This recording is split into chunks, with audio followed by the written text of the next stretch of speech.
একটি ছোট্ট দুর্বল কুকুর রাস্তার ধারে বসে আছে। তার চোখে দুঃখ আর ক্ষুধার ছাপ। কিছুক্ষণ পর সে অনেকগুলো ডাস্টবিন দেখতে পায় আর সেখানে গিয়ে খাবার খুঁজতে থাকে।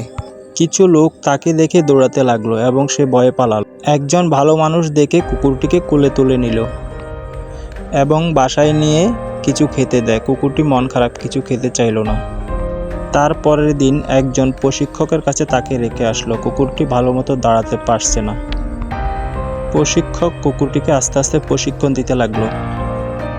তারপরের দিন প্রশিক্ষক অনেকগুলা কুকুরের সাথে তাকে দৌড় প্রতিযোগিতা দিল। সে ফার্স্ট হলো। 1 মাস পর একটি দৌড় প্রতিযোগিতায় অংশগ্রহণ করলো কুকুরটি।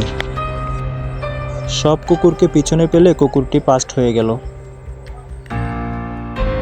কুকুরছানাটি একটি স্বর্ণের মেডেল বিজয়ী হলো এবং সে খুশিতে এটি নিয়ে বাড়িতে চলে যায় আর তার নতুন পরিবারের সঙ্গে হাসি খুশিতে দিন কাটতে লাগলো।